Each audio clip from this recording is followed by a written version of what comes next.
C'est une maladie chronique. Étymologiquement, cela veut dire qu'elle rythme mon existence, qu'il y a un avant et un après. Pourtant, son origine est difficile à dater. Elle n'apparaît pas ex nihilo, mais ex mihi. Elle a toujours été en moi. À l'inévitable question « depuis quand ?», on ne peut décemment répondre « depuis toujours ». Mes cellules s'autodétruisent en pensant me protéger. Respirer, cligner des paupières, déglutir, tenir debout, marcher. C'est une maladie sans raison. On ne sait pas pourquoi elle apparaît. On sait à peine qu'elle frappe surtout les femmes, jeunes et noires. Je suis blanche. On constate quelques liens généalogiques. On observe des prédispositions. On note l'importance du stress comme facteur déclencheur, le rôle de certains vaccins aussi, peut-être. Des milliers de peut-être pour des questions en cascade, des peut-être qui ne savent pas rassurer. On prétend limiter les effets. On ne sait évidemment pas comment la guérir. On ne sait pas guérir cette maladie. C'est une phrase qu'on met un petit moment à comprendre. Ça paraît incroyable. Certains d'ailleurs mettent sans doute votre parole. Comment au XXe siècle on greffe des cœurs, des visages, on crée des organes artificiels et on ne sait pas guérir cette maladie. Les progrès de la science. Bientôt, sans doute, comme le reste, on saura. Je ne veux même pas entendre cette phrase. Elle m'exaspère. Ils ne veulent pas comprendre que je ne guérirai pas. Je ne vais quand même pas faire semblant pour les rassurer. Je ne guérirai pas. Je suis, pour le reste de ma vie, atteinte d'une maladie. Le visage de ma mort est le mien. Je me détruis de l'intérieur, progressivement, avec certitude. Je sais cette horreur. J'en ressens les soubresauts. Mon corps me la communique. Et je ne peux pas ne pas l'entendre. Je m'y identifie.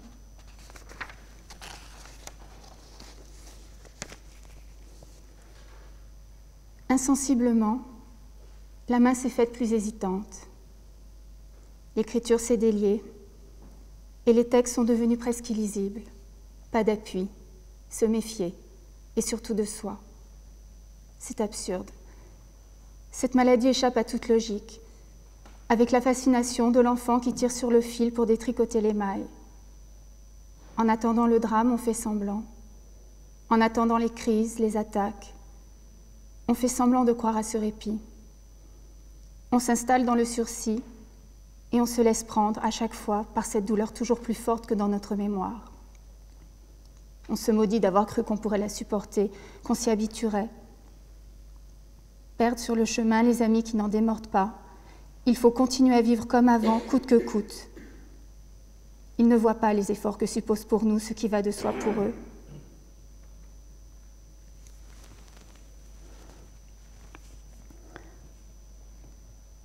Elle me réveille, m'aide à me lever.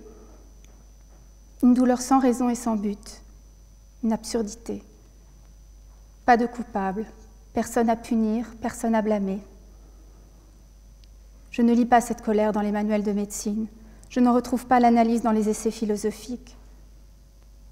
Pourtant, cette colère est la maladie, plus que n'importe quel symptôme. Je ne me reconnais plus, ni en photo, ni en souvenir. Elle a fait de moi quelqu'un d'étranger. Pour me retrouver, je dois encore lutter. Pour retrouver mon visage d'autrefois et sa finesse, je ne mange plus. Pour effacer les marques des nuits qui ne reposent pas, je brûle mon visage au soleil. Je n'ai pas le droit. Mais c'est le seul moyen de me reconnaître encore un peu. Je refuse d'augmenter les traitements qui stimulent, mais qui font enfler mon visage comme celui d'un écureuil. Pas question d'accélérer la défiguration. Je ne veux pas de cette face de lune, cette tête de poisson boule où sont perdus des yeux effrayés par ce visage inconnu. Je ne m'identifie plus à mon reflet. Les variations physiques sont trop rapides. La mémoire conserve pieusement la relique de celle que j'étais. Elle en profite pour l'idéaliser et rend plus cruelle encore la comparaison. Tout détruire, juste pour exercer cette force et ne plus seulement la subir.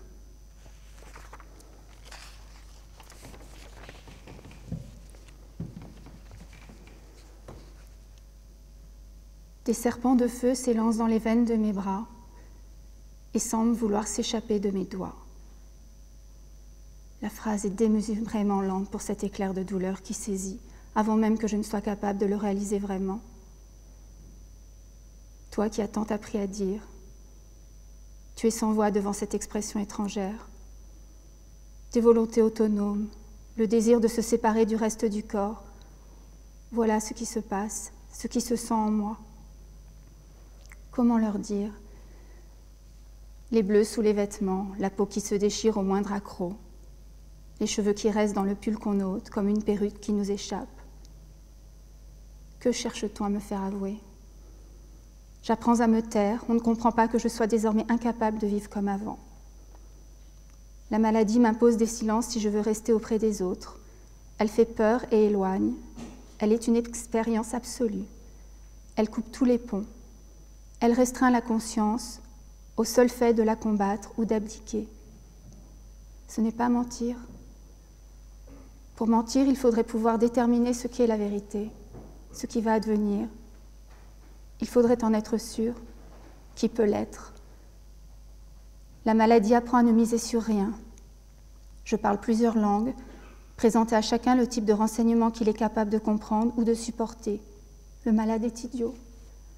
Si je vais bien, si je guéris, si je ne suis pas hospitalisée, sont les sous-entendus de chacune de ces phrases. Pas de futur simple. Il y a ceux que ma vie souterraine n'effraie pas. Ils restent dans mon histoire.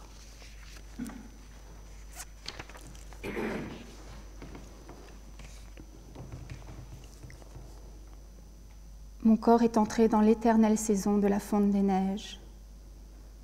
Les souvenirs d'enfance de la météo marine, vent d'ouest, force 4, distillent des bribes de phrases qui accompagnent ces sensations. Ça a commencé par une petite chute, bénigne dans l'escalier.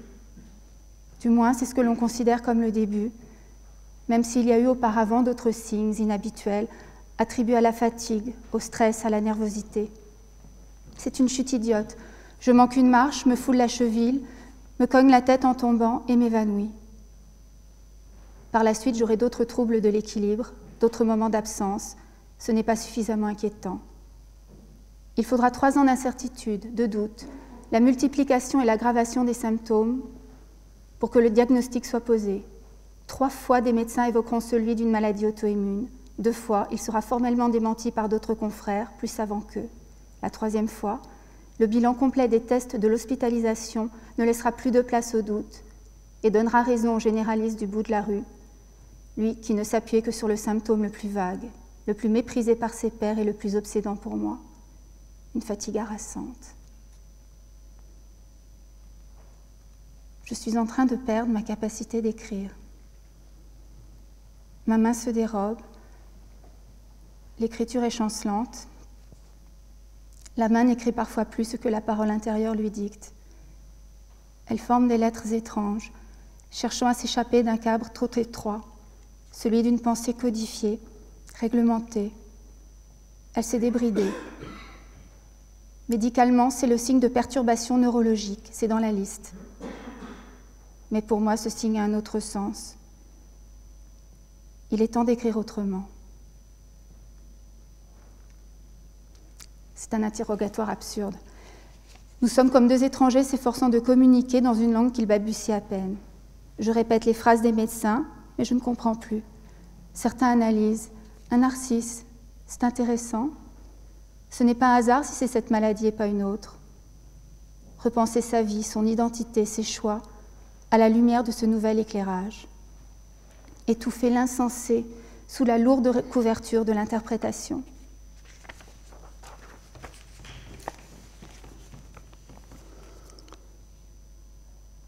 Elle n'arrive pas à le dire. Les termes médicaux sont tellement compliqués. Ils juxtaposent des sonorités de manière absurde, vont à l'encontre de la musique de la langue. Elle a besoin de cette musique-là. On parle à tâtons. sans savoir où l'on va dans la jungle de la médecine et de son vocabulaire, qui nous échappe toujours, quels que soient nos efforts. Parler est un calvaire, parce qu'on ne sait pas quoi dire ni quel mot utiliser.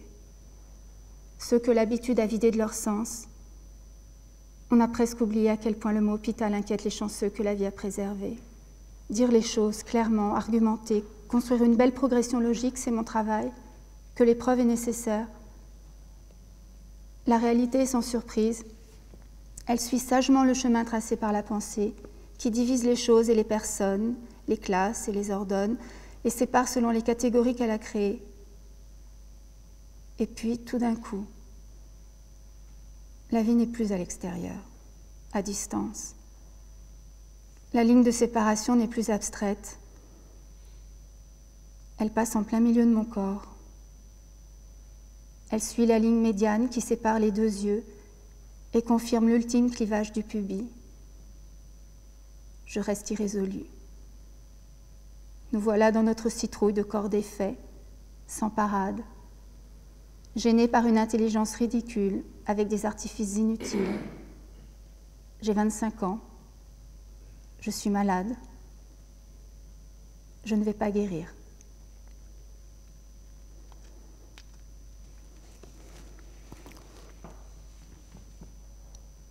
Ce n'est qu'une petite coupure au bout du doigt, à peine quelques millimètres, sans profondeur, c'est dérisoire.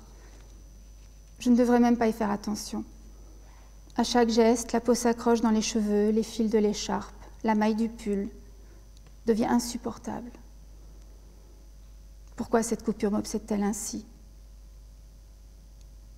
Les rêves et l'eau sont les deux mondes où je retrouve un peu d'équilibre, de légèreté, où je revis le plaisir du mouvement. Protégé par le gainage de l'eau, mon corps se défait de sa douleur. Je me souviens d'avoir rêvé être une sirène. Mes jambes étaient emprisonnées dans un cocon formé par les draps, enroulés à force de tourner sur soi-même en quête d'une position indolore. Dans le rêve, la momification s'était métamorphosée en puissance de mouvement.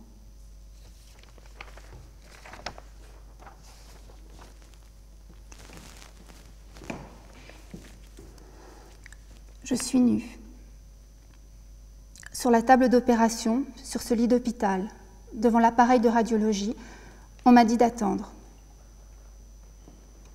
Bientôt j'en aurai l'habitude. Je n'essaierai plus vainement de cacher derrière mes bras et mes mains, mes seins ou mon sexe.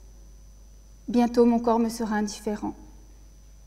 Je les laisserai le manipuler comme s'il ne me touchait pas. Quelle indécence! Le récit de ma vie sexuelle choquerait peut-être moins. Le corps est fait pour être sexuel, être imprégné du désir, et pas de la dégénérescence de la maladie.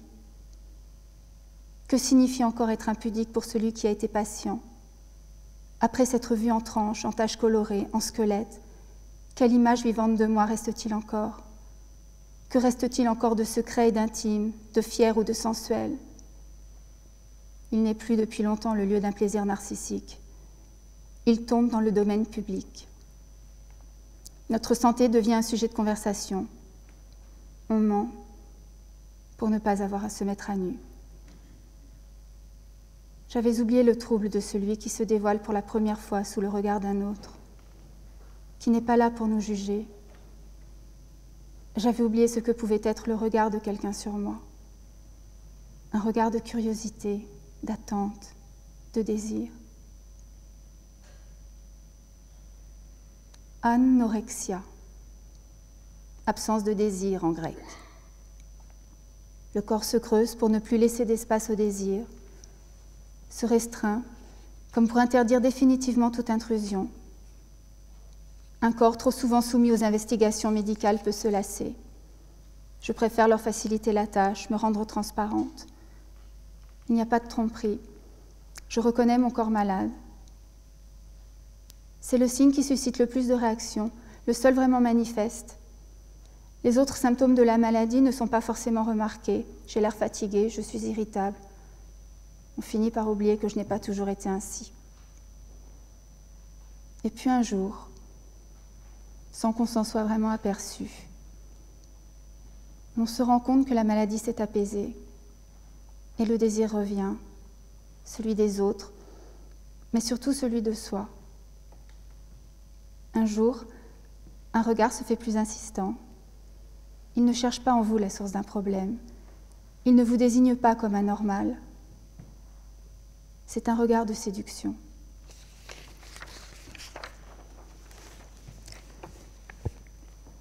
Au coin d'un matin, sans raison particulière, on oublie qu'on ne peut pas courir et on court. On oublie qu'on ne doit pas boire et on boit. On oublie même parfois les médicaments. Et cela ne change rien. Les résultats biologiques ne sont pas meilleurs, l'amour n'est pas miraculeux. Mais la passion exclusive de la maladie est éclipsée par la présence démesurée de l'autre qui s'est invité dans votre vie et que vous ne voulez plus laisser partir. Et avec l'immense réapparaît l'espoir, peu importe qu'il soit illusoire. On se surprend à se projeter dans l'avenir, à imaginer d'autres possibles, toutes ces bifurcations mentales que la maladie avait censurées.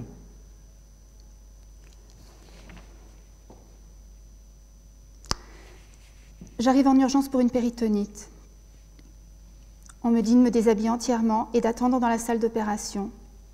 Je reste là, nue pendant un bon quart d'heure.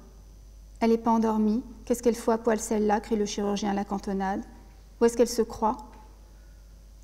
C'est de lui que dépend la disparition de la douleur qui me tenaille depuis le matin. Je dois donc le laisser m'humilier. Le lendemain, lors de sa visite, il paraît plus calme. Il a besoin de quelques renseignements administratifs. Il doute de la mutuelle de santé qui lui a été indiquée. Fonctionnaire à 20 ans, ça l'étonne. Je lui explique que je suis professeur stagiaire. C'est mon titre administratif. Il n'y croit pas. Je détaille un peu lasse le statut particulier des normaliens. Il se passe quelque chose d'étonnant. Je deviens quelqu'un d'autre.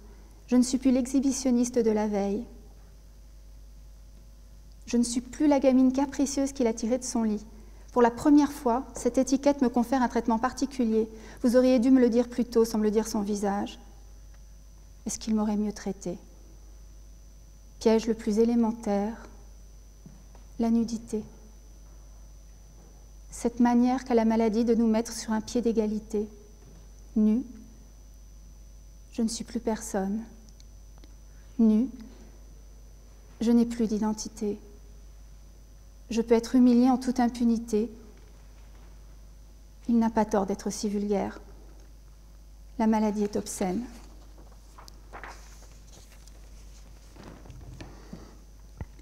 On peut bien me faire entrer dans un tableau de statistiques, me convertir en chiffres, me prédire en pourcentage, peu m'importe. On peut bien retracer la chaîne causale.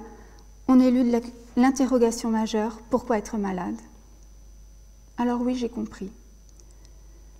J'ai pris la maladie avec moi, en moi. Il serait plus juste de dire qu'elle m'a comprise. Je suis dans la gueule du loup. La voilà, la créature dangereuse de nos cauchemars d'enfants. L'être obscur prêt à nous engloutir. Est-ce que je ne la sens pas? Ses dents s'enfoncer dans mes avant-bras. Sa gueule se referme sur ma poitrine écrasée. Le loup dort dans mon lit. Mon corps semble régresser au fur et à mesure qu'on attend de lui une stature d'adulte. Ils sont là pour me dire d'inspirer, d'expirer, attention, ne respirez plus. Ne plus respirer jusqu'à quand? Inspirer, vivre, absorber l'air nécessaire, laisser entrer ce qui nous régénère, expirer, expulser hors de soi, arriver à son terme. Dans la salle d'attente, je suis la seule femme jeune. La plupart des patients ont l'âge de mes parents ou de mes grands-parents, j'ai l'habitude. À l'hôpital, je vois ce que beaucoup ne découvriront que trop tard, sans avoir eu la possibilité de s'y habituer. Le fait que l'on meurt à l'hôpital, dans un lit étranger et froid, que l'on meurt en souffrant. La nuit, j'entends les râles, j'entends les vieilles personnes pleurer comme des enfants, j'entends la colère. Je devine les bouches qui se ferment et refusent de manger malgré les infirmières. J'imagine les poings qui se serrent d'abandonner toute dignité à cause de ce corps qui nous échappe et nous diminue. j'entends la résignation et l'abandon, parce que l'on ne veut plus lutter pour quelques jours de plus dans cette existence horizontale. Je vois les regards vides. Je suis la seule à me promener dans ce couloir, à prendre ma douche sans aide, debout. La seule à m'habiller le matin. Personne ne peigne mes cheveux avec douceur. Personne n'est penché sur mon visage, épongeant la fièvre sur mon front. Je ne lis pas dans les yeux de mes proches l'angoisse de me retrouver demain, froide et déjà raide. Je vois la terreur que cette épreuve imprime chez ceux qui accompagnent les mourants.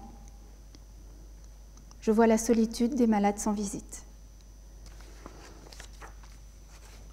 J'entends les télés allumées pour créer l'illusion de la vie et je m'habitue. J'y deviens presque indifférente. Pour pouvoir rester ici sans crier à mon tour. Les premières fois, je ne comprenais pas que les infirmières ne se précipitent pas au moindre gémissement. Maintenant, je sais que certains malades peuvent hurler toutes les nuits, mécaniquement, pour s'assurer qu'ils sont encore vivants.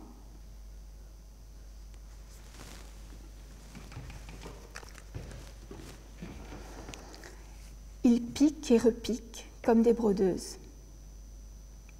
Ce que je dis ne compte pas pour eux. Ils connaissent leur métier, je connais mon corps. Je sais que cette veine est sèche et durcie. Je sais qu'elle va rouler sous l'aiguille. Ils essaient de la percer par surprise comme un animal qu'on vise. Ils la laisseront s'échapper au moment où ils enfoncent plus profondément l'aiguille dans ma chair. Mais ce savoir intime ne vaut rien. Pas le temps d'anesthésier la zone pour alléger la douleur. Le médecin est attendu ailleurs. Arrive un autre infirmier. Il ne les rate jamais. Il a un don pour ça. Aujourd'hui, il rate. Au bout de 5 tentatives, ils abandonnent le forage infructueux. Je préviens que je vais m'évanouir, personne ne m'écoute. Ils veulent finir le prélèvement coûte que coûte. Je suis partie. Je les ai laissés là avec leurs manipulations ratées, avec mon corps ballant, déserté, inutile. J'entends confusément leur voix qui se mélange à d'étranges rêves où je suis légère, libérée de mon corps poids. Je sens qu'ils s'agitent, qu'ils me secouent pour que je reprenne conscience, qu'ils tentent de me sortir de cette parenthèse. La lumière rouge est allumée devant ma chambre. On ferme la porte et on interdit aux proches d'entrer. La tension a chuté. On appelle le chef et l'externe commence à pâlir. D'autres fois, ils sont moins inquiets et se moquent de ma petite nature. Je suis livide, trempée de sueur, transie de frissons. Je reviens à moi, je reviens à la douleur. Il faut recommencer.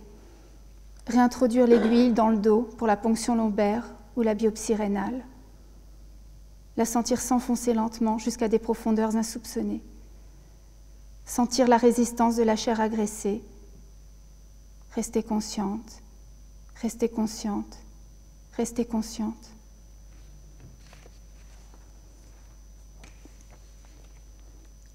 Patiente. C'est mon statut et l'ordre auquel je dois obéir. C'est un nom, un adjectif et un verbe à l'impératif. Ce qui me caractérise. Patiente. Attends. 1 heure. 3 jours. 2 semaines. Fais avec. Laisse passer sur toi les heures. Laisse-les défiler comme si elles ne comptaient pas. Comme si ta vie était déjà hors du temps. Comme si ces moments ne t'étaient pas volés. Sois patiente.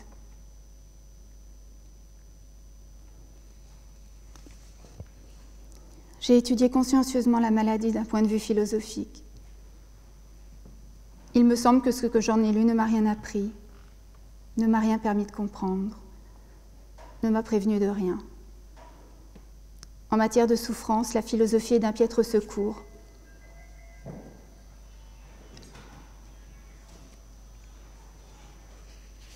Au fur et à mesure, son discours posé est abstrait mais devenu intolérable. Sonnait comme une hypocrisie de plus. Une autre voix s'est substituée à la parole docile.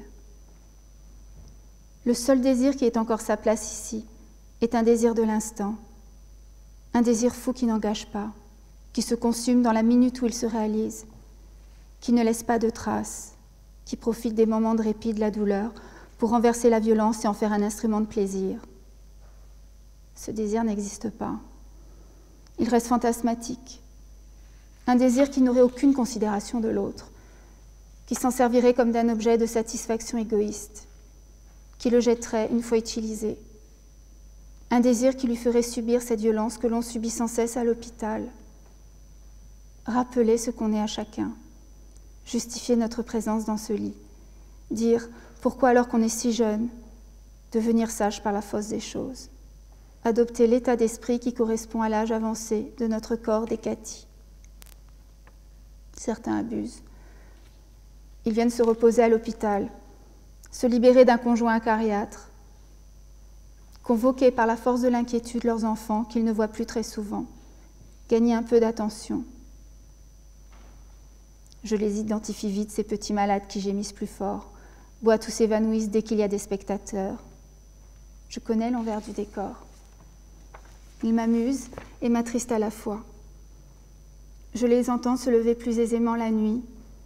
J'entends leur voix ferme et enjouée lorsqu'ils se laissent emporter dans les récits des périodes heureuses, lorsqu'ils parlent du pays, des enfants encore petits, avant qu'ils ne vous déçoivent et ne vous oublient.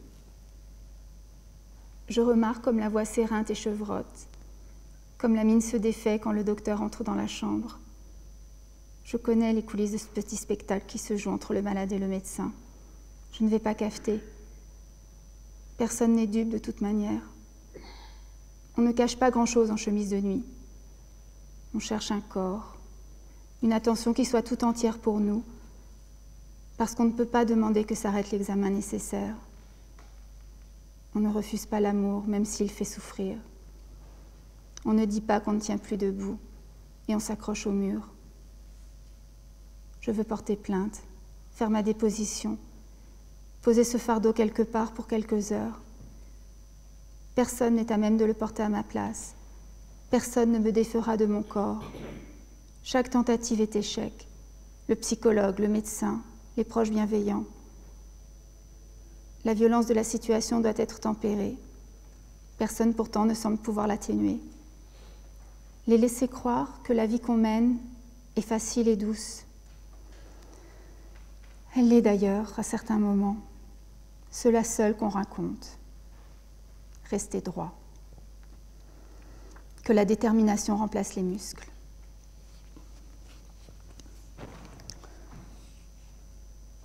Tout reprendre à zéro.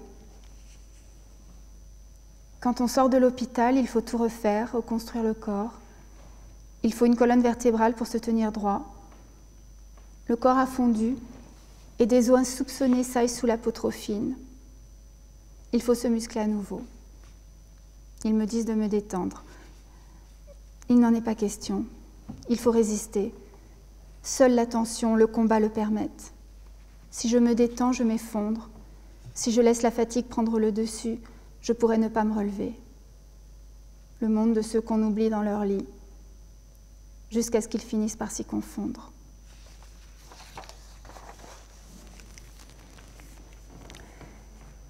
Un jour, lors d'une visite à l'hôpital, le médecin vous annonce avec une tête que vous ne lui connaissiez pas encore que vous êtes en rémission, qui vous rappelle l'école primaire sans trop savoir à quel sentiment cela vous renvoie, ni ce que signifie vraiment rémission.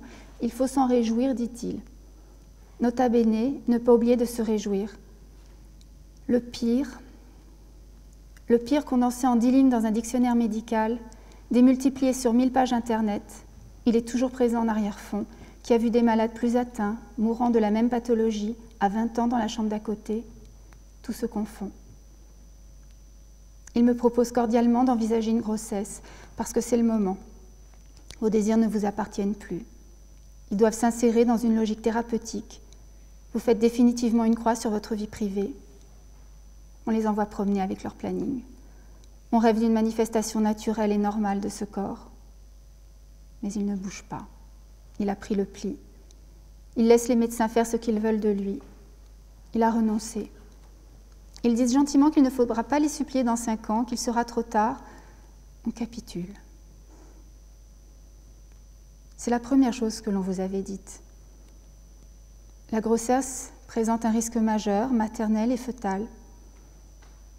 Ils avaient bien insisté sur le danger et ils s'étonnent de notre incompréhension, de notre réticence, de nos angoisses. N'est-ce pas le plus beau moment de la vie d'une femme? Dans ce corps amaigri, asexué, fatigué. Je dois faire apparaître une femme féconde, généreuse et épanouie. J'aimerais rester la même pour quelque temps. Laisser mon corps se reposer entre deux crises. Ne pas lui imposer à nouveau des déformations brutales. Je ne vois pas comment faire naître la vie dans ce corps détruit. Comment porter quelqu'un d'autre alors que je me soutiens avec peine? Comment ne pas redouter que cette autre vie épuise ce qu'il me reste de force? Qu'y a-t-il de ce corps que j'ai envie de transmettre?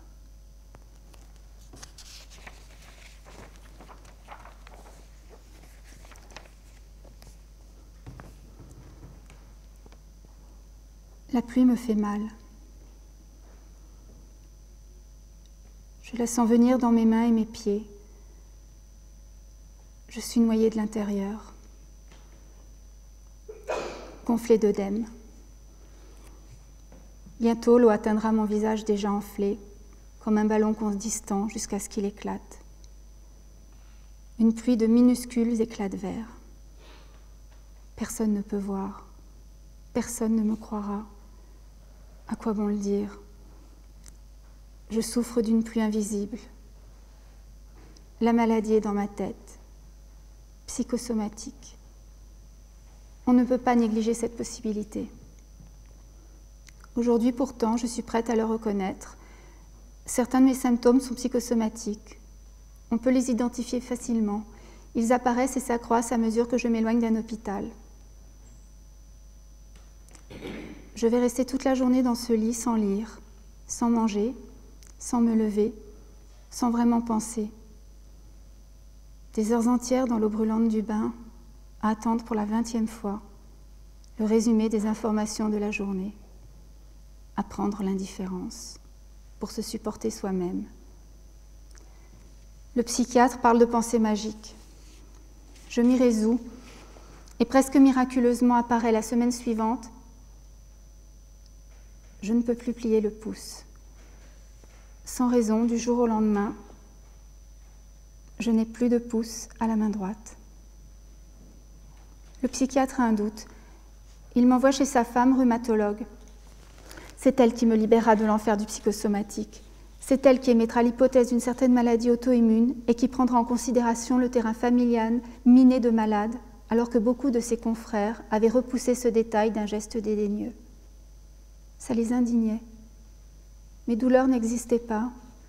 J'étais folle sans doute. Cela arrive quand on réfléchit trop. Vous devriez penser à autre chose, ce n'est rien. Cette douleur aiguë n'est rien. Vous n'êtes plus rien quand on vous nie à ce point. Quand ce qui dévore toute votre énergie n'existe pas. La médecine ne cesse de vous infantiliser. L'hôpital nie votre parole. Personne ne vous croit. On ne se croit pas capable de renoncer à la vie qu'on s'est toujours imaginée. Pourtant, on y arrive. Et plus la maladie impose d'obstacles, plus on repousse les limites des situations qu'on pensait être capable de tolérer. On renonce à une certaine idée de la santé, de la beauté, de la dignité.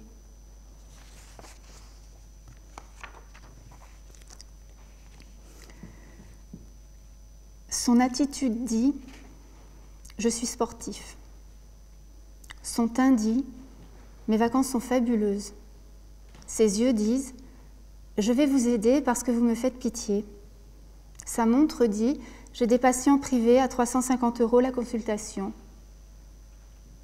Je le scrute dans les moindres détails. Il n'est pas nu, c'est ma chance. Sa façon de s'habiller, de se tenir, de se présenter m'en dira plus. Moi aussi, je réponds mécaniquement à ces questions qui sont toujours les mêmes et ne renvoient à rien de mon quotidien de malade. Ces questionnaires de satisfaction qui ne vous interrogent jamais sur ce qui précisément vous a déçu et vous oblige à conclure que logiquement vous êtes satisfait. Ces entretiens se déroulent sur le même mode. La seule conclusion envisageable, c'est que je ne suis pas malade, que je ne souffre pas. Les symptômes que j'évoque ne correspondent pas à ces critères d'évaluation. Pourtant, ils sont clairement décrits dans les manuels de médecine. Je le sais parce que je les lis et contre toute attente, je les comprends. J'irai brûler au soleil. Je continuerai à travailler trop, le jour, la nuit, à travailler n'importe quand, à dormir quand je peux. Il peut toujours me parler de yoga, de relaxation et de psychothérapie, autant apprendre à nager à un chat. Il m'en veut de ne pas jouer le rôle du malade confiant et débile, le débile. Littéralement le faible, l'assisté, celui qui écoute, croit et boit les paroles. Il me reproche mes doutes. Il croit que je doute de ses compétences. Il se veut compréhensif, attentif à la psychologie de ses patients. Il commence la consultation par « tout va bien pour vous en ce moment ». Je suis heureuse de l'apprendre, mais par précaution, je lui fais un bref rappel des épisodes précédents. 2 hospitalisations en 6 mois, une atteinte des poumons et une baisse significative de certains marqueurs qui indiquent une recrudescence de la maladie. Il ne se laisse pas déstabiliser. Il temporise un peu, fait semblant de relire quelques courriers pour préparer sa riposte et m'oblige à choisir. Jouer dans son camp ou changer de partenaire. Il me reproche mon infidélité. Parce qu'il minimisait mes symptômes, le stress, j'ai appelé un de ses confrères qui m'a hospitalisée pour une détresse respiratoire. Pas question d'admettre qu'il s'était trompé. Il joue une autre partie. Il m'explique que les équipes fonctionnent différemment et que les conclusions et les soins ne sont pas toujours les mêmes. Je connais l'issue de la partie. À la fin, il gagne. Je repars avec mon dossier de douleur sous le bras. Il l'a encore refusé, incomplet à ses yeux. Désormais, je suis incapable de tenir longtemps un enfant dans mes bras amaigris et courbaturé par l'arthrite. Littéralement, je ne peux pas porter d'enfant. La maladie est un moyen malhonnête, inavouable, de retenir l'attention de ceux qui ne vous aiment pas assez, pas comme on le souhaiterait. C'est un stratagème d'enfant dans la vie d'un adulte fragilisé pour retrouver la franchise d'un amour sans phare. Je me souviens de leur dispute à propos d'un rien, d'une part ridicule de liberté qu'elle essayait d'estorquer, une cigarette. Cet après-midi-là, elle s'est éclipsée pour fumer, en douce, une petite cigarette sur la terrasse, avec des proches venus pour le week-end. Il est furieux. Personne ne fait l'effort de comprendre ce que signifie cette cigarette. Ce n'est pas juste une fois. Ce sont des semaines de ruse, de négociations pour le bien de l'autre qui tournent en dérision votre souci devant tous ceux qui ne sont même pas capables de s'abstenir quelques heures. Alors c'en est trop. Fais ce que tu veux. Tu sais que ces mots-là, loques, épave, fantôme, ne s'oublient pas, parce qu'ils sonnent juste. Une dispute où je réclame un peu de vie normale. C'est la cigarette pour elle il y a 10 ans. C'est le soleil pour moi aujourd'hui. J'entends encore. Le soleil, c'est fini pour vous. Les rayons du soleil me brûlent directement. Un début d'été au bord d'une piscine, il y a d'abord eu des picotements, de plus en plus intenses, puis une sensation de brûlure presque paralysante. L'été précédent, pourtant, tout était normal. Maintenant, c'est intolérable, comme ça, sans préavis. Leurs regards disent que c'est hors sujet. Si le récit se fait trop long, il les agace. En nous regardant nous éloigner lentement. Je n'étais pas faite pour écrire sur la joie spacieuse de l'être. Il m'était difficile ces 10 dernières années de réfléchir sur le plaisir, l'évidence d'une vie simple et heureuse. Il m'était plus nécessaire de dire cette morsure, cette absence de répit.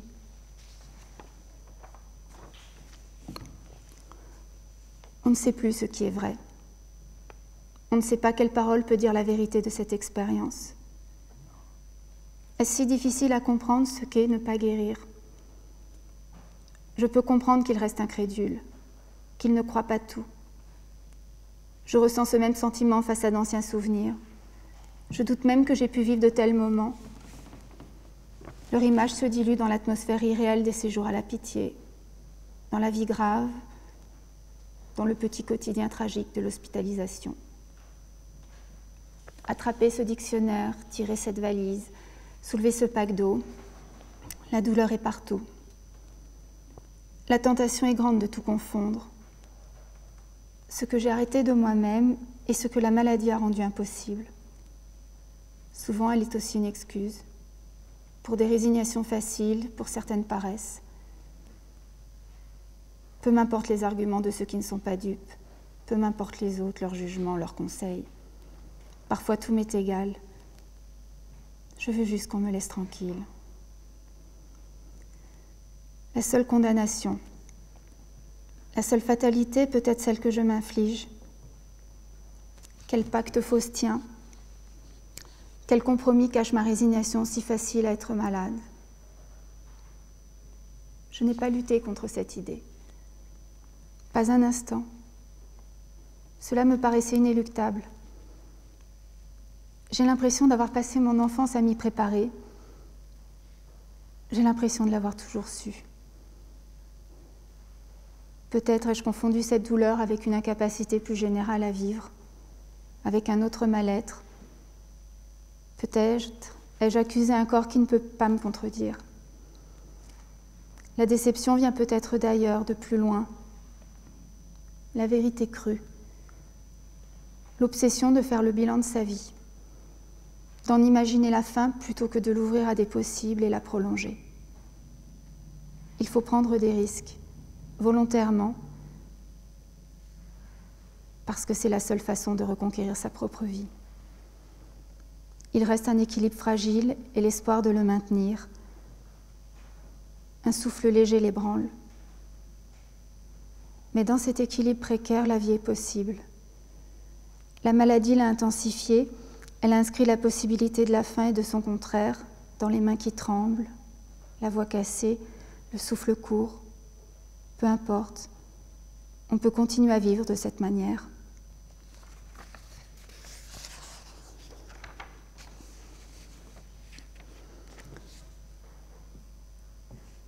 La fin de l'histoire n'est pas la ligne de démarcation que la maladie inscrira dans mon corps. Ce n'est pas la maladie qui m'achèvera, c'est le constat de ma faiblesse et de mon renoncement devant elle. La fin de l'histoire. L'histoire se terminera lorsque je ne supporterai plus ce qu'elle aura fait de moi, rendue à ce point étrangère que je ne me reconnaîtrai plus. Lorsqu'elle se confondra parfaitement avec moi, que je me réduirai à ses symptômes, à des processus biologiques, à des soins. Lorsqu'on ne parlera plus que d'elle quand on parlera de moi, qu'elle m'aura simplifié à l'extrême, à ce que je ne sois plus qu'elle, lorsqu'elle m'aura complètement dévorée.